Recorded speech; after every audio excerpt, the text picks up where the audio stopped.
tuza kuganira iki he umuririmbyi umwe ntazi numvise ngo bagire gute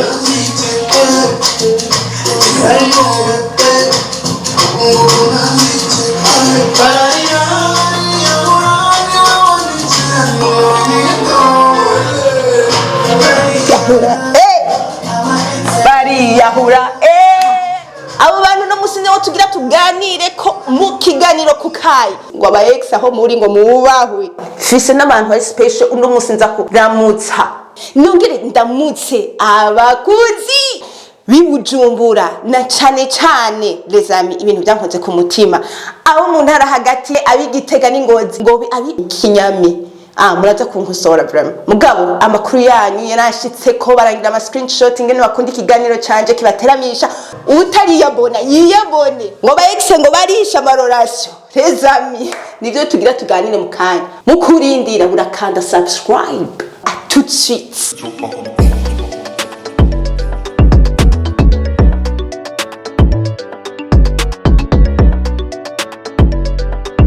Abakunzi b'Pukayi rero no munsi vendredi nagiye yuko ari bishasha gusa uno munsi tuza kuvuga ibintu bimanze iminsi bishushe bivugwa ahantu hose bivugwa ngo aba ex ngo barakoze umuti gushika naho umuririmbyi abisohoye ngo nibavyumva bagira gute mubaze sindagisubiramo iyo ndirimbo muraza kuyumviriza ndi kumwe rero n'abatumire bakomakomeye mugabo imbere yuko nakira abatumire abakunzi b'Pukayi munde kuno munsi za gukora ikiganiro nambaye amafilme mugihe nararonka inyishu y'igituma basani bambara amafilme mwijoro nande no munsi nkora ikiganiro nambaye amafilme niwo mugambi dufise nande reka nakire umutumire wa mbere yitwa Elsie. Yes. Elsie nawe yavuze ngo amafilme nakura kiraje no munsi niteme yacu Ubu twarabibonye ubwiye umustar ifilme urumva kugira ngo ube umustar natutavyigize uno munsi nigikunda Elsie ndakwakire ku kiganiro cyacu Pukayi. Murakoze cyane Pamela. Wakoze kuza reka nakire uwundi muntu ariko ararerembuzereza mini kubera mutariko muramubona yitwa Willy batagira wawa. Ndabaramukije cyane kuri Pam Channel TV kandi ndaryohewe cyane kandi kubona musuye kuntumira kandi mu kiganiro cyane. Urumva ngo nashobora kubyihanganira vraiment ibintu ngo bimaze iminsi bivugwa. Alors n'umunsi tuza kuvuga ku kintu cyitwa amarelation n'aba ex. Jemhere kuri Elsie vraiment. Elsie rero muhava mwiyumvira igituma n'umuntu yihaniza kandi ku kintu c'amahorasyo agiha agaciro cyane. Nakire Elsie kugati Pukayi. Kugati dufise byinshi twavuga uyu munsi dufise akazi kenshi cyane. Elsie ni sawa? James Ned. Mambo kwisha mambo fresh? Yeah, fresh sana. Nakire Willy batazira wawa. Ndanezerewe no kubunyakira ngaha muri Pam Channel TV. Akazi kenshi no munsi turavuga byinshi vraiment kuba ex ngo barahatwitse mugabo umu ex none gashaci yagaruka amenze neza. Arashobora kugaruka ameze neza. Kuri kubwawe we rero wowe ubona agarutse yifashe neza uvuga ati ntashobora kugucika. Nuko kukumera neza uko ariko nuko ahe. Oya mvuga hari gihe mwa mwakundanye nyene vraiment uvuga uti oya vraiment jemo ne ibintu bitopasa mu nyuma kaca aba ahindura ivyo wowe wamushaka kakabiba dansoka agarutse none gashahu ucu sase kikwembe kuri aeroport. Urumva aho ntimubeshe abakoga ngo ba ex mubemere nabonesha none isi arashika abantu n'ukuri ngo mwabako ngo yavembe mubemere none duhenda none uri umukobwa nta n'umutipe wari ufise umu ex aragarutse rero ngo urukumwanga kubera ari umu ex. Oya umu ex kuri wewe umusigura gute mu buzima bwawe? Ni umuntu muba mwarasanga ibintu byinshi singira mere nk'ababandi ngo mu ex no ngo mutaronse umwana gusa ngo nta mu ex abari jewe kuri jewe ni umuntu muba mwasanga ana kujya kuntu mukundana n'umuntu mukabwira n'ibintu byinshi ama projet ukamubwira ibintu by'iwanyu urumva rero mukaca muhebana urumva iyo intimite yabaye ubu rero kuca agenda handi kije numva ari umuntu utegeza guha respect uko bigenda kose ni umuntu abari important kandi ntibice bisigura ko umu ex c'umwana. Oya pana ku mwanka wagiye mu yindi relation. Wowe uri kuvuga rero ubu turi mu yindi relation umu ex aza gukora iki muri yohora egire vyo wampaye yo respect ntiwamukuye mu mutima wawe kubera hari ibintu mwaganiriye ntari bubu mwasi wewe none urumva muri yo relation uguma umuzanamwo gute kandi ufise yindi relation bon kumuzanamwo kuja gusangira kuvugana kuri telefone ivyo muganira nibiki Willy ngaho kaweme urumva kuguma muganira musangira ivyo onya kameme numva ariko hari igihe nawe uri muri relation y'ibisanga relation yaryamye y'igisanga ukawugana n'irofa urumva ukasanga umu ex wawe ni wari correct urumva rero dosoka agarutse je umva ndiko turacana mu bantu batari mahi urumva ni fiasaye ni ibintu bya turakundana ye mugurumva mu gihe wewe nimbo bari muri relation n'ubundi ariko baraturaba ugasanga umu ex ariko arakwinjirira banzura muri iyo relation ko wewe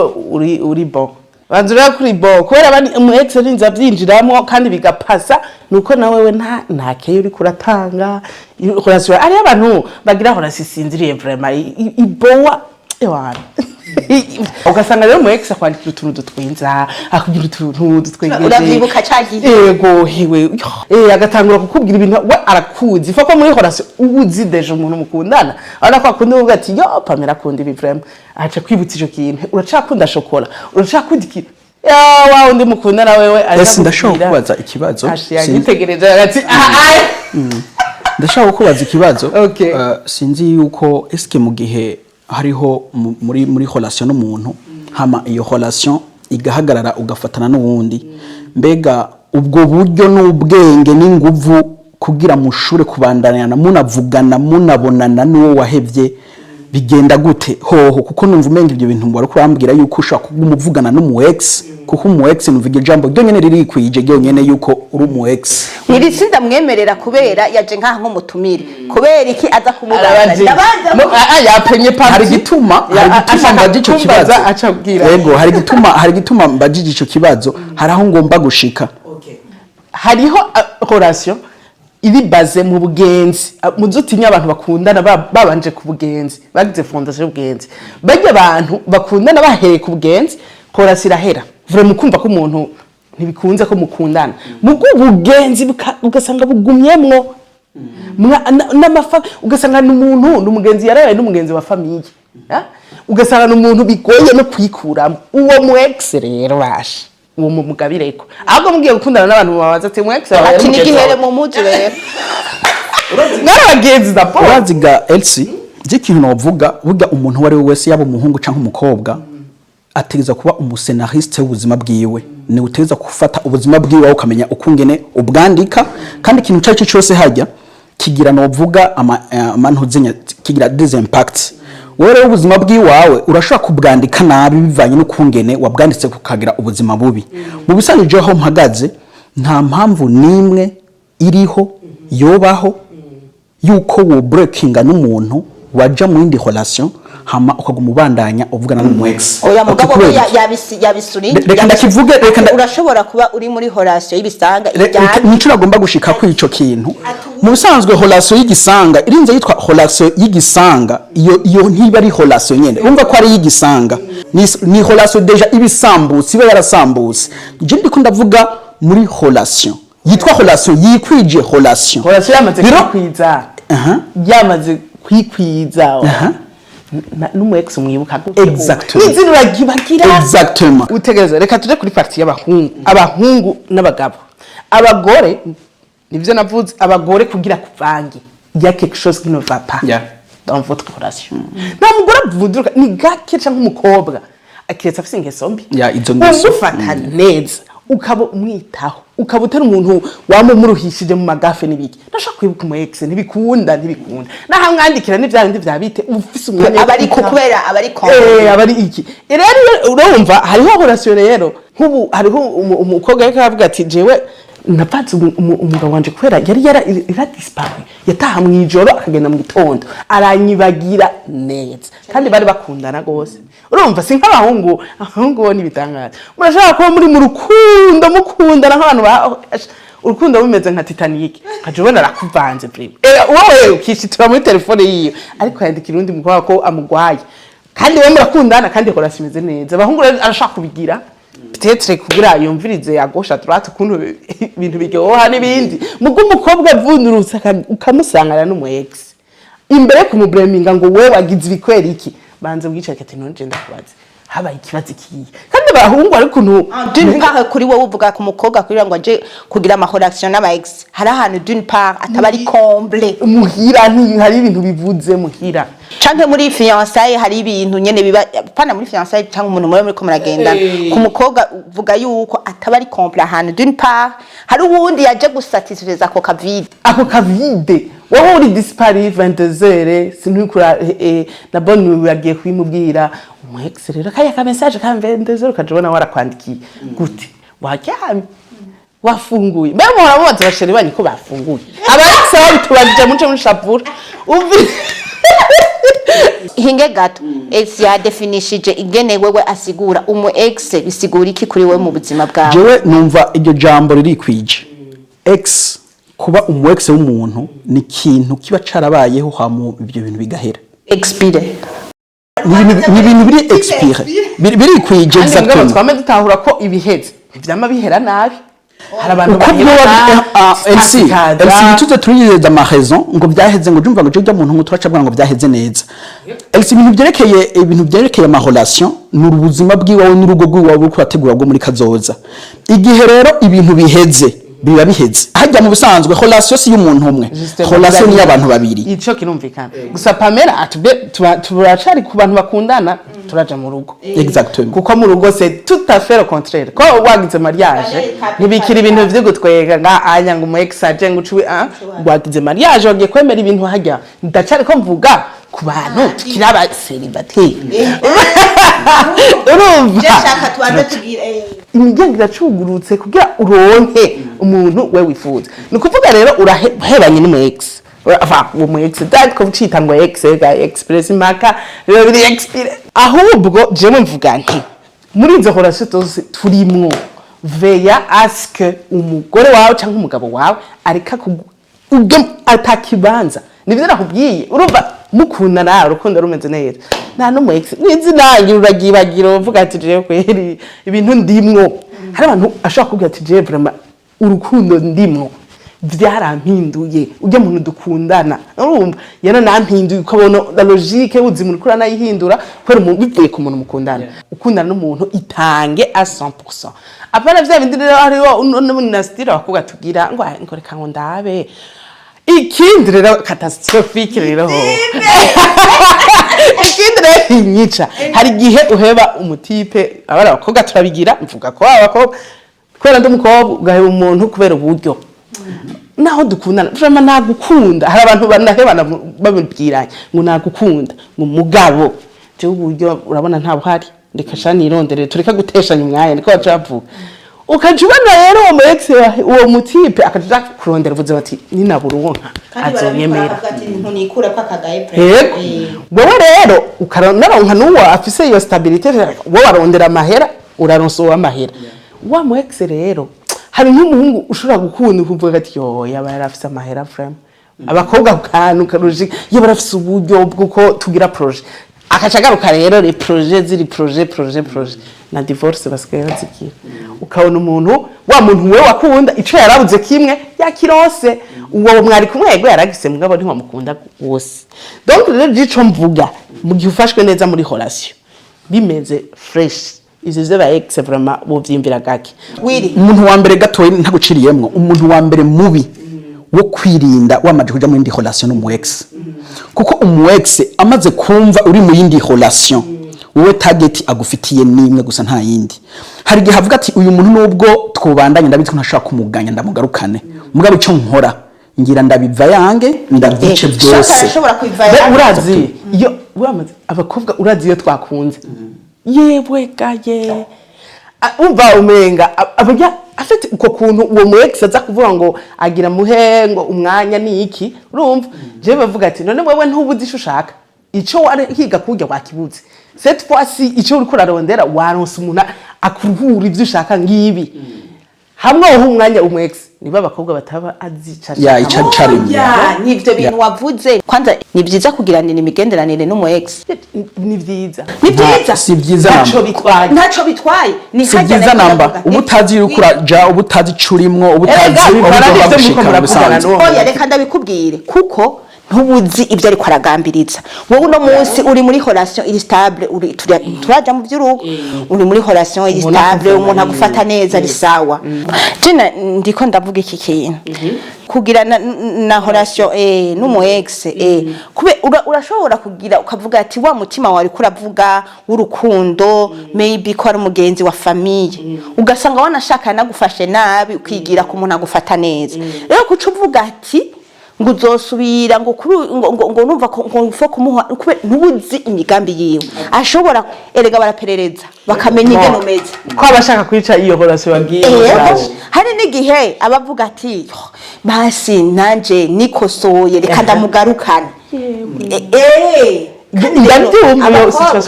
abakobwa rero baratubwira yuko amajambo twebwe ni hari indirimbo kera twahora twumviriza yaca muri Zinazopendo yitwa ngo meno kama ngiri nakupenda tu ai abakunzi bako kai bayibuka bakacerekana urukwaga rufise menyo nyene umuhungu shaye ko aragwiterurira aruhenda ngo meno ibaza ko yarutuka akacaza akaguhenda utujambo urabayeho neza ivyo nitubyibagiye iyo situation irabaho ariko je none imigenderanire n'umu ex urayemeye muri ico gihe urarabona uwo mu ex wakunameze ukuntu yarameze hari umuntu muhibana vraiment ukabona kose deja fini nawe uriyumvira rega ushaka kwica basha ibintu vy'amakorasi biragoye ku buryo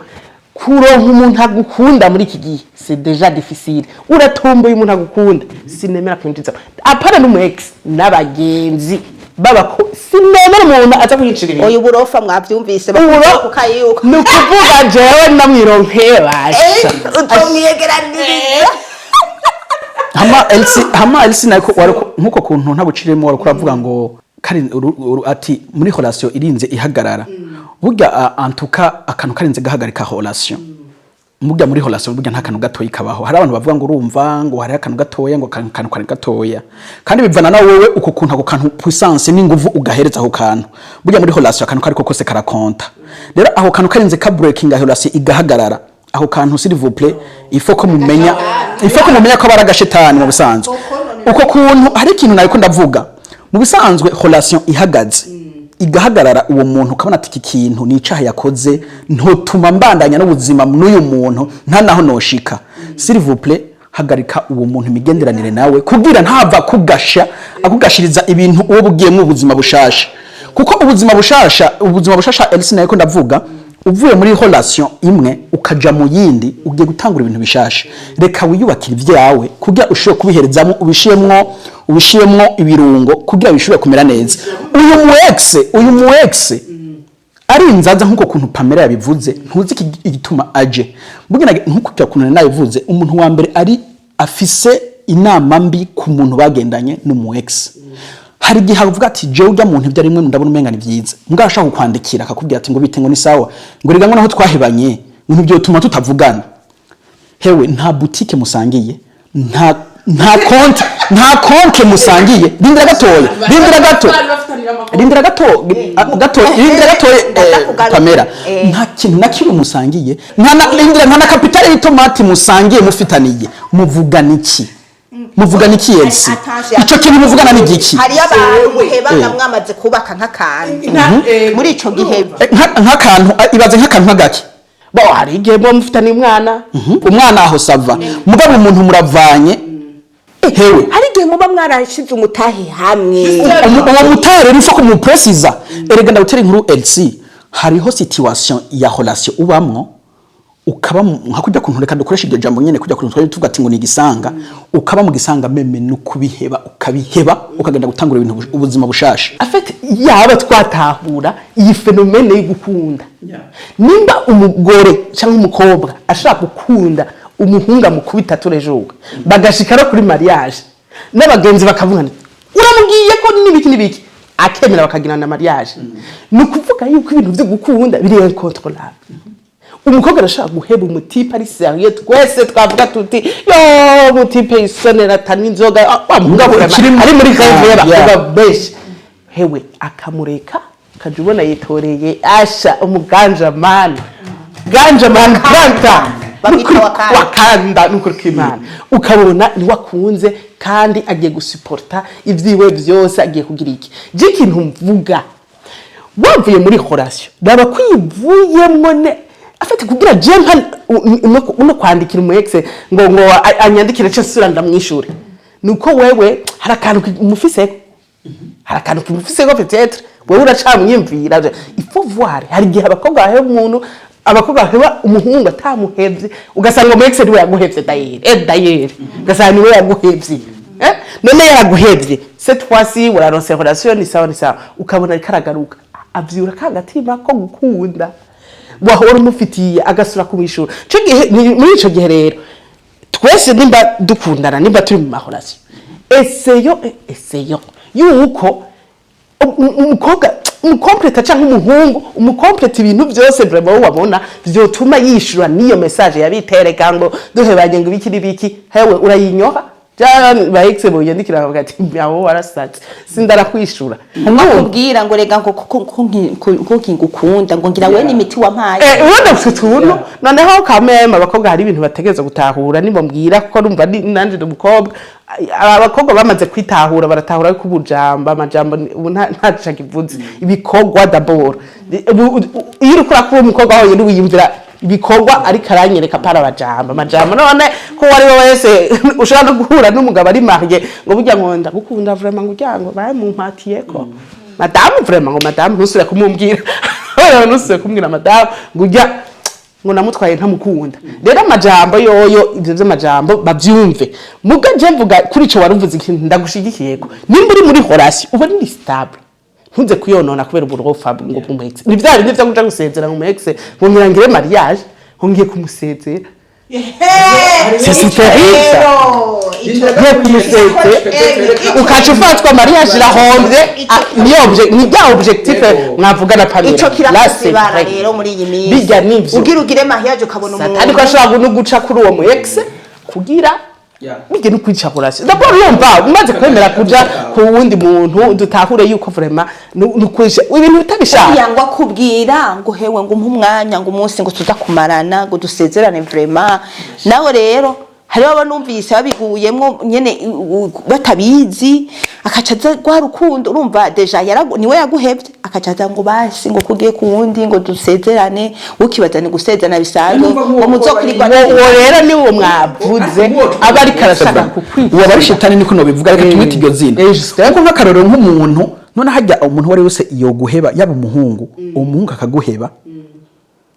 aguhebye cyangwa uwo mukobwa akaguheba hama mu bisanzwe mu mishuhira ashaka kuvuga ati no musi turabrokinze turahejeje hama ukamubwira ati nukuri mbabarira iri kosa rimbaye ko rimwe sinzosubira ukabona yuko azanye uwo mutima wo gusaba imbabazi hari gihe ushaka gufata decision ati kajewe muri no mishuhira ya une semaine ya 3 jours reka ndamubabarire sivyo kugira tubaye ndabe yuko tubandanye ndabe yuko vyukuri ari kamere yiwe canke ari kosa ryamuguyemo rero mu gihe umuntu sirtu nk'abakobwa abakobwa barakunda kuba hajya ari urukundo rw'ibishobisho rw'ama emotion cyane urukundo rw'ama emotion abakobwa hari gihe usanga babaye faible bakavuga ati nukuri yafukamye ibaza umuhungu yarinze afukama umuhungu yarinze afukama umuhungu yarinze arira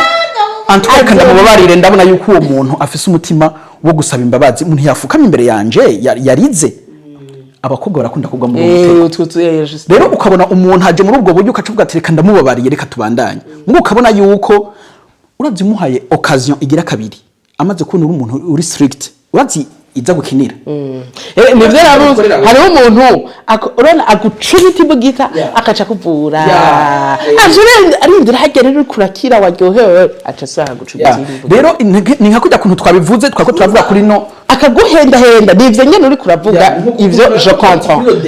byukuri umuntu mwabrokinze n'umuntu ukabona hari ikintu gikuru catuma utobandanya nawe kubwa kazoza kiwawe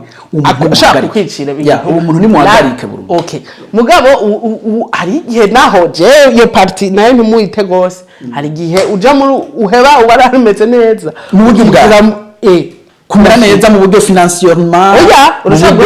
yagufata neza we ntubibone kaza gukanguka amaso uri mu yindi decoration kandi tameze neza hamisho catumye mu breakinga. Erega ubunyaho nturabona n'abantu ko bapfa telecommande bagahebana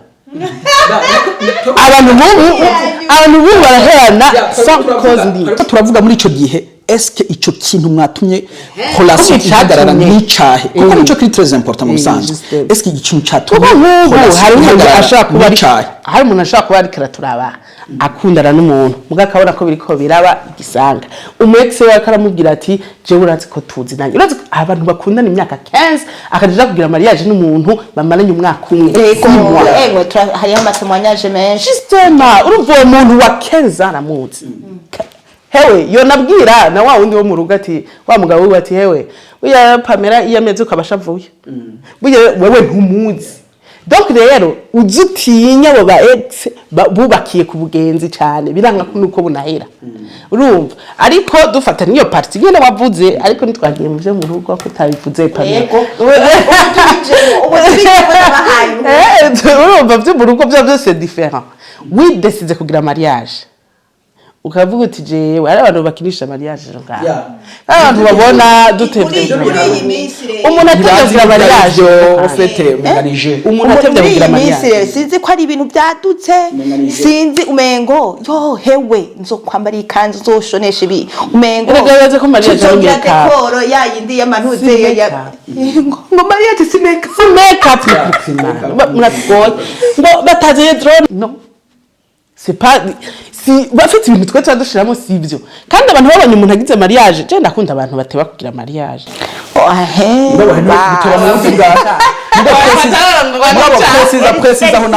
hari umugani twize utevye kubera hari impamvu utevye impamvu yo gutevye Elsie rero agira mere nka cagisoma twize ico icimbe bayacitse umurizo tarayigira nutangura ko ndakunda abantu bateba kugira mariage oya iyo mpamvu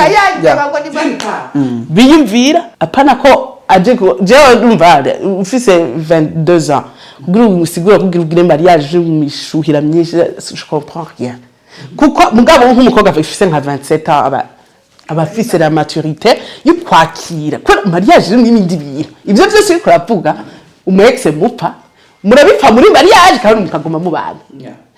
ibyo mwapfuye urana ibyo aba ex bose bagukiniye muri mariage baragukubita ukagumayo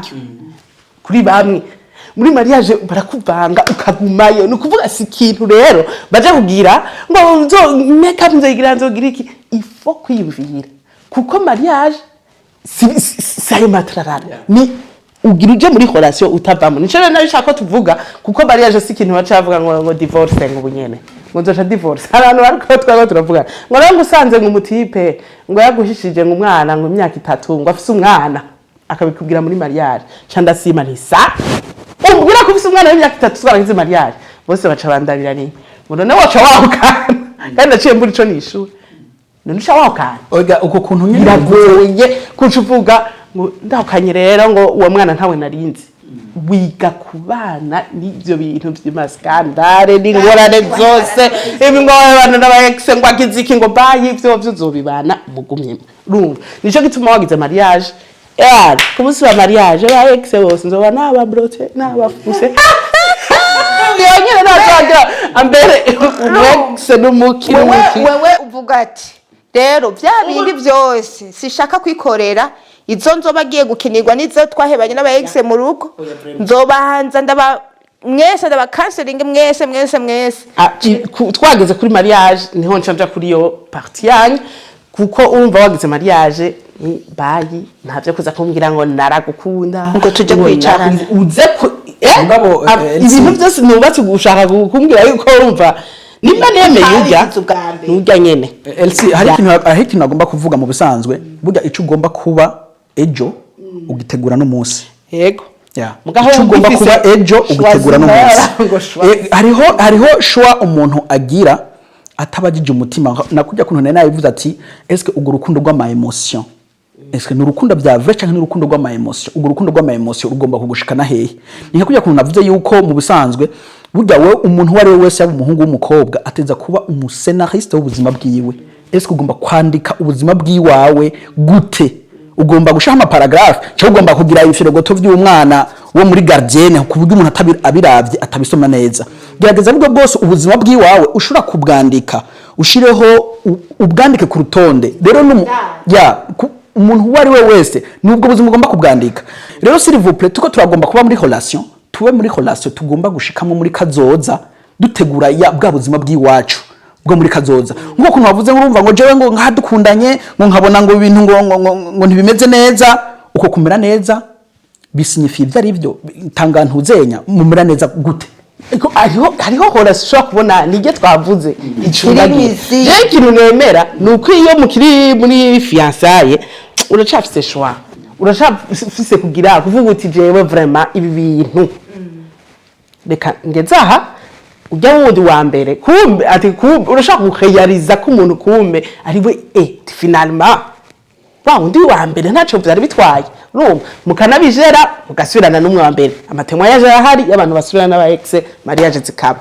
ico kirumvikana je rero mvuga ntikiri muri ntuze ntagira mariage ndacafise choix nsubirana n'umu ex ntavye kumbreminga ngo umu ex ngo nuwo kwanga goze birashika urumva kiri ngaho kugira ati jewe vraiment tukiri mu by'abafiance n'ibikino kukundana jewe ndemerewe kugira ibyo shaka no gusubirana wa mu ex birashoboka possibility hari ko twosubirana kandi bisigura ko ari umwana ategeza kuba ari umwana mubi hari gihenda realiza yuko ati finalement Jean Claude niwe sawa cyariga Jean Claude urumva mugabo nambaye bag ntibizoba bigishobotse nico gituma gira mariage mwateguye umutima uko wari kora bivuga ati mwiteguye n'urugamba vraiment ntuzovuga ngo bashanga ngaha rero ko byahasa mweke hari abantu bemera ko divorce ariyo deal yawo deal yo divorce ubu ejo ari agosha twata ariko ikintu gihari mariage yabaye nta masha ntushobora gusubira inyuma aho rero niho canja kwepuza iyo ide yawe yuko n'umu ex ushaka no kubloka no kugira ikina wa undi yarameze neza ushobora no guheriza ko umugabo wawe kumbe wa mu ex ni yarameze genda ivyo nyene genda iyo misayo yikorere nuwo nyene uriya wamuretse byaheze ko ya mariage urumva amweke mutaja mu isengero ngo muvyemeranye ibintu twemera imbere y'Imana si ibintu urumva vy'iblague donc rero jewe mugabo ese hari gihe relation ishobora kuba nabi kubera wahaye umwanya uwo mu ex urumva ni nka kujya hari umuntu yatanze example none ndinda dawo muhavu ega Pamela ivyo nakubwiye jiwe wavuze yuko atari umwana mubi mwoguma mwigane hari igihe mushobora gusanga mwaragiye mu rukundo ari kubera mwagize ubwenzi bwinshi ugasanga hariho nk'ubu nk'abakobwa bako dukunda umuntu atuzi umuntu ngize reaction nk'iye cavuga ati yo aha ndakuzi hari n'umuntu ushaka gushaka ati wenda kuzi muri 30 minutes bizaba byaheze ugasanga Retrouvez uri kurabwira umu ex ati je fete ntanzi uyu umugabo wanje umutipe wanje naramenye tugira hejuru rimwe iyo dutukaye twese zarushwa iyo muri relation muzi nayi no gushwana ari useda uno musura seda vendredi wazoca seda ndamureka muri joro sindamuvugisha jo ndazi bizoba byaheze urumva ugasanga rero uwo mutipe ufise ubu wewe ntazi ngira n'imyaka ufise ntazi hari ahandi rero hari umuntu yigeze gutanga example y'umupira yariko arasigurira abantu bagize mariage umupira ujya babomesha amazi gutya ati rero umupira donc utaratoboka utaragira udutoboro dutwu urasohora amazi yose neza ati mugabo iyo umaze kugira udutwu amazi nashika neza ngo yahoze amashugwe neza kubera umwanya munini hari kurasohokera ku ruhande hari giherero amahorasho atosegazwa niki kubera uri kuraha uwundi umwanya hariyo n'abakobwa canka abatipe tubaze kuvugana akabwira ati jewe ashavuje jewe ca tuvugana na naka urumva ikabaho future mwanya muri urumva wewe acagerageza kuguheyona akakwereka ati yo cyagushavuje vyave reka hacari ho mwanya nije tuba bije bintu ngarukanye ya terme yo kugara bijye bintu byo kugara ngo reka ngo 3 jours ngo je sindamuvugisha ngo yo wangaye sawa ngo yo wangaye sawa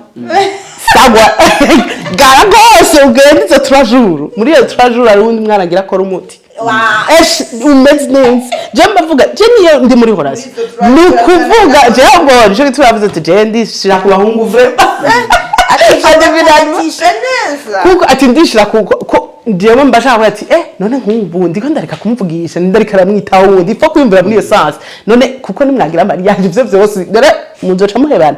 je bavuga nti mwashwanye amasaha birarakwiye ayandi shatimba nta kundi wemera iyo fiyete yawe ishire hariya mwandikira ati reka tubivugane bihere bigenda byo kumara imisomene mutavugana ngo twarashwanye niho abo ba ex baziramo niho ututru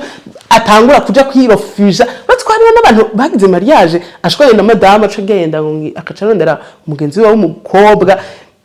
ivyo ntatahura vyo umugabo abo umugenzi w'umukobwa ça je comprends pas urumva nibiki rero akacagira refuge rero hewe reka bitana kavinyu nzo ndakubwira umuho wa mugore yasatse mugabo si vyiza kuca wiyumvira kandi gahefuje ukaca utobora ngo reka telefone naka ngo hewe ngo ndashavuye ngo ndageze gute nawe aca kwabwira ati niwe yagushavuye wese ndakubwiye nugaruke nga kuca umuha ego gushavura turebe wewe akuzi cyane aca hera hakakubwira ati nashaka gutahura yuko ugira ukuntu ukaca wumva nariko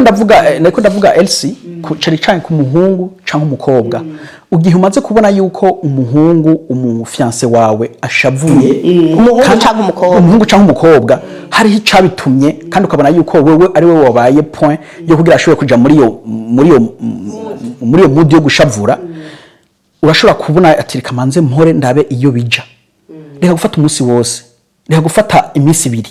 turiko turasozerera ikiganiro je nagoma mvuge mu Burundi mu Kirundi hari umugani bavuga ati ntazibana zidakomana amahembe uwo muntu arahari uwo muntu mwakundanye mugahebana arahari ico tuzi biri inevitable kumuheba ntari bupfe kubera wagiye mu yindi relation none nijyahe jambo twobwira abantu bariko aradukurikira ibintu by'aba ex byohera gute canke iyo migenderanire byogenda gute urumva aho ni kwera tutanavuze n'igihe mu bamufitaniye umwana ingene byogenda urumva sinzi ngene uza kukivuga na Willy agira akakivuga kugira imigenderanire n'aba ex tubanze twerekane les conséquences zihari ngo ntazibana zidakomana amahembe nivyo mwarakomanya amahembe murahebana uravyumva hama ubu uri mu yindi horasha umuntu yovyitwaramwo gute agaheba iyo ngende kuvugana n'uwundi shobora gutosekaza imigenderanire ariko aragirana n'uwundi umwe wese agira ijambo sinzi ko nayivuze neza kirumvikana kamere kuri Willy les femmes d'abord les femmes d'abord okay urumva ariko je nyene nabivuze Pame kuba muri relation umva biratandukanye mariage yo twayishize apart abantu rero kaduvuge kuri aba gukundana bikiri muri fiançailles bikiri mu mutaragira mariage je mvuga nti vraiment urumva fata umwanya ushire kuri relation yawe ariko nibashira ntimuforce gose ngo kuko uracafise choix je nibigera kubwiye vraiment uracafise choix ntucu force gose ngo urumva ngo naho ngo ari karangirira nabi ngo ujya mu ex ngo yaha il faut voir uwo mu ex wahevye ivyo mwapfuye n'ukuntu byagenze uwo mu ex ari karasura hari naho atari karanabishiramo force yishi kukurondera ngo musubirane hari naho wewe ari uri kurahiyariza kifoko urotuna kwa Jean Paul kuko Jean Claude arika menga ntibimeze neza ati finalement reka nisubirireyo donc rero bivana amahorasyo abantu bari muri relation ite ku muntu mukundana aske ivyo byo kwimvira umu ex binahera urumva binahera care ikwiye ushabwana sabandi mabazi bigere pardon hama arealize wewe yuko uyo uwo bari kumwe ari yo relation yashaka ariko kandi ico nabwiye banza mutinya abantu bakundanye biri baze ku bugenzi ari naho mvuga nti abantu bose bari bakundana hera ku bugenzi iga kumenya uwo mukundana iga kuko myize ukamumenya neza azorealize ati ibi uyu ex ari karanzanira wapi no je rero ico mpanira abantu reka guha umwanya cyane bijya wavuze reka guha umwanya cyane umu ex utabona neza ico ari karakubwira hari ushaka gusambuza ariko tugiye kuri mariage hoho twamaze kubivuga yuko mariage c'est autre chose. dusubira inyuma emera ivyo biki vyose niwahayariza yuko wihenze nta kundi urumva hari abantu bahayariza muri mariage ku mu ex mwubatse ikintu genre mukagira business cyangwa umwana muravugana muti azomuraba bizogenda kunuko umugabo ni relation y'umwana